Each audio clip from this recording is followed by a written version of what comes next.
The Spanish Super Cup is heavily commercial. The 2022-23 Spanish Super Cup will kick off with the first semi-final between Barca and Real Betis.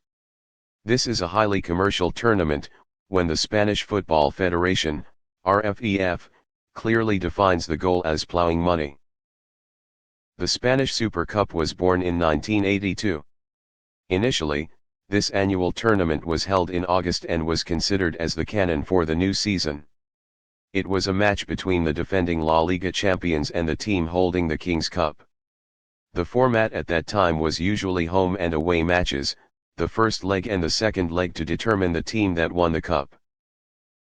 But from 2020, the RFEF realizes that the Spanish Super Cup of such size and format is lacking in attraction. They decided to reform to attract the audience and most importantly to do economic. From then on, the tournament increased its number to 4 teams in the hope of increasing competition. According to the new format, the Spanish Super Cup still takes place every year with 4 participating teams. It was the defending champion and runner-up of La Liga and the 2 teams that reached the final of the King's Cup in the previous season.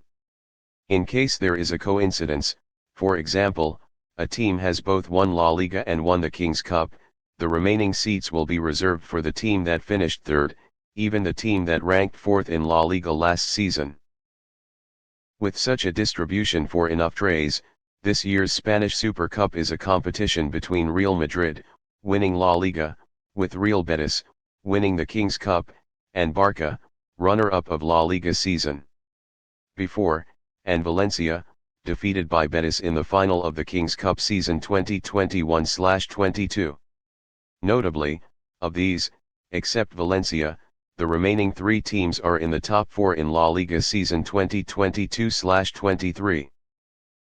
Although there are only 4 teams participating and starting with the semi-finals, the Spanish Super Cup has a rather complicated draw procedure. Normally, people avoid having the defending La Liga champions with the defending Copa del Rey winners in the semi-finals. But that's just theory. Because the El Clasico match always receives special attention, the RFEF often finds ways to dodge so that the dream final of the Spanish Super Cup is always a classic encounter between the 2 giants, Barca and Real Madrid. What is happening at this year's tournament is typical of the bias for El Clasico. Because Real Madrid is the champion and Barca is the runner-up of La Liga in the 2022-23 season, they can completely face each other in the semi-finals. But the RFEF has cleverly arranged, so that the 2 most traditional rich teams of the country of bulls can meet in the final battle, in case Barca overcomes Betis, and Real Madrid subdue Valencia. With that, the new organizers hope to have many spectators on the field to watch live. There is an interesting detail, that is, the Spanish Super Cup will take place in Saudi Arabia. Many people will wonder why in the middle of the season, RFEF forces teams to drag each other to distant Asia to compete. The answer lies in the matter of money. Due to reform purposes to earn more income, RFEF commercialized the Spanish Super Cup. After successfully organizing abroad the cup match between Barca and Sevilla in 2018 in Morocco, Barca won 2-1, RFEF is completely assured to pull the Spanish Super Cup out of the country. The reason the Spanish Super Cup takes place in Saudi Arabia is because the RFEF has signed a contract with this Asian country.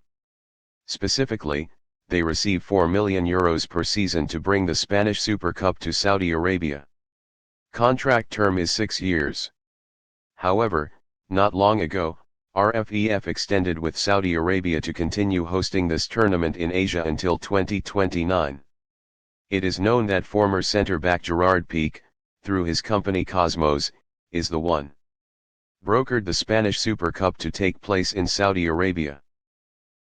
In the 2020-21 season, due to the outbreak of the COVID-19 epidemic, the Spanish Super Cup still took place in the country of bulls instead of being held in Saudi Arabia, with Bilbao being the team that won the cup after beating Barca 3-2 in extra time. From the 2021-22 season, the tournament continues to kick off in the city of Riyadh, Saudi Arabia. RFEF president used to fall for the Super Cup. Last October, there were many recordings and text messages of conversations between RFEF president Luis Rubiales and midfielder Pique, representing the company Cosmos.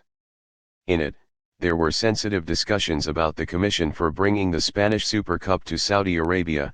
Cosmos brokered the RFEF to work with Saudi Arabia. Because of this scandal, Mr. Rubiales has received a lot of criticism and the RFEF chair has been violently shaken.